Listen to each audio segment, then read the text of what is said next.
हम जब सिख धर्म के 10 गुरुओं के जीवन की बात करते हैं तो सबसे पहले सिख धर्म की रक्षा और उनकी संस्कृति परंपराओं को बचाए रखने के लिए उनके दिए गए बलिदानों के बारे में ही चर्चा होती है। उनके पराक्रम, उनकी महानता, उनकी विशेषता और उनका साहस इस कदर लोगों को प्रभावित करता था कि लोग खुद ब खुद उनसे जुड़ते जाते थे।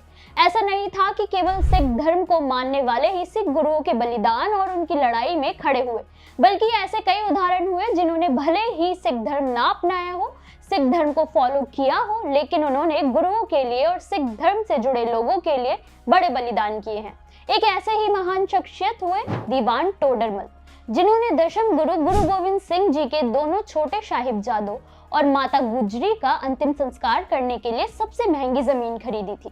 कहा जाता है कि यह अंतिम संस्कार अब तक का सिख इतिहास में सबसे महंगा अंतिम संस्कार कहलाता है। इस वीडियो में हम दीवान टोडरमल की कहानी को जानेंगे, जिन्होंने सिख न होते हुए भी गुरु गोविंद सिंह जी के बलिदानों से प्रभावित होकर उनके बच्चों के लिए अपनी सारी संपत्ति उन पर न्यौछावर कर दी थी। नमस्कार, मेरा नाम है मोहिनी। बात 1705 की है। दिसंबर महीने की पूस की सर्द हवाओं से जहां हड्डियां भी गल जाएं, उस सर्दी में 3 दिनों तक मुगल सल्तनत की दमनकारी नीतियों के आगे डट कर खड़े रहने वाले दसम गुरु गोविंद सिंह जी के दोनों छोटे साहिबजादों 9 साल के जोरावर सिंह और 7 साल के बाबा फतेह सिंह के बलिदान और शौर्य को देखकर मुगल सेनापति और सिरहिंद का नवाब वजीर खां भी बहुत चक्कर रह गया था। उसने 3 दिनों तक ठंडे बुर्ज में दोनों बच्चों और माता गुजरी को कैद रखा ताकि बच्चे हार मान लें और इस्लाम अपना लें, लेकिन वो टस से मस नहीं हुए। जिसके बाद गुस्साए वजीर खान ने 26 दिसंबर 1705 को दोनों छोटे साहिबजादों को दीवार में जिंदा ही चुनवा दिया। माता गुजरी ने जब दोनों बच्चों की शहादत के बारे में सुना तो उन्होंने भी बुर्ज में अपने प्राण त्याग दिए। लेकिन अब सवाल ये उठता है कि बच्चों के शहीद होने के बाद उनका अंतिम संस्कार पूरे सम्मान के साथ होना चाहिए, और तब खुद सामने से हाजिर हुए दीवान टोडरमल। दीवान टोडरमल के नाम अब तक भारत का सबसे महंगा जमीन खरीदने का रिकॉर्ड है। कहते हैं कि दीवान टोडरमल असल में सरहिंद के नवाब वजीर खान के दरबार में एक दीवान के तौर पर कार्यरत थे, जिनका जन्म सामना में हुआ था। वो जमीन के मामलों में बड़े जानकार थे। दीवान टोडरमल एक जैन विद्वान थे। उन्होंने दोनों छोटे साहिबजादों की वीरता को अपनी आंखों से देखा था। वो उनसे इतना प्रभावित हुए कि जब दोनों बच्चों और माता गुजरी का देहांत हो गया तो वजीर खान उनके अंतिम संस्कार के लिए जमीन देने को राजी नहीं हुआ था।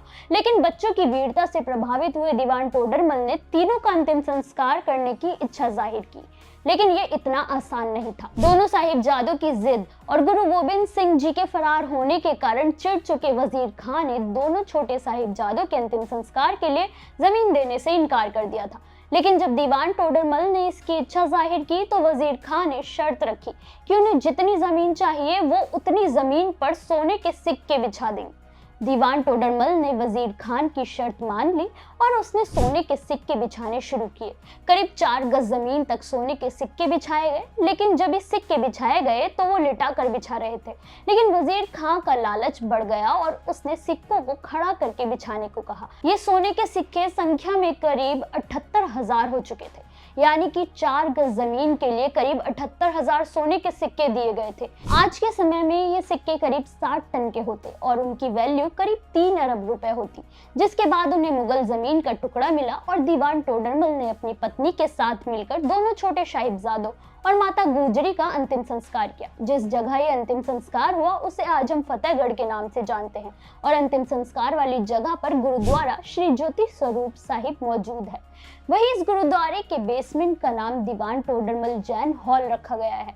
वहीं जिस बुर्ज के पास दोनों साहिबजादों को चुनवाया गया उस स्थान पर फतेहगढ़ साहिब का गुरुद्वारा भी मौजूद है, जो दोनों छोटे साहिबजादों के सम्मान और याद में बनवाया गया है। फतेहगढ़ साहिब के हरनाम नगर में आज भी दीवान टोडरमल की हवेली मौजूद है, जिसे जहाज हवेली या फिर जहाज महल के नाम से भी जाना जाता है। फतेहगढ़ साहिब से केवल 1 किलोमीटर की दूरी पर ही स्थित है। इस हवेली की देखभाल पंजाब सरकार शिरोमणि गुरुद्वारा प्रबंधक कमेटी की मदद से किया जाता है। कहते हैं कि जब गुरु साहिब को इस त्याग के बारे में पता चला तो वो भाव विभोर हो उठे। उन्होंने दीवान टोडरमल से कहा कि वो इस उपकार के बदले जो चाहे मांग ले। तो टोडरमल ने बेहद हैरान करने वाला वरदान मांगा। टोडरमल ने मांगा कि उन्हें कभी वंश ना हो, उनका वंश उनके साथ ही खत्म हो जाए।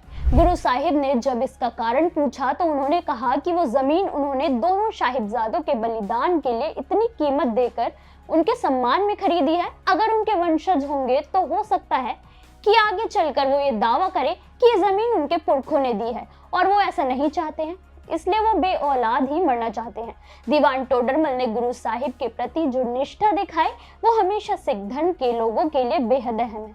आज भी दीवान टोडरमल का नाम सिख पूरे सम्मान के साथ लेते हैं।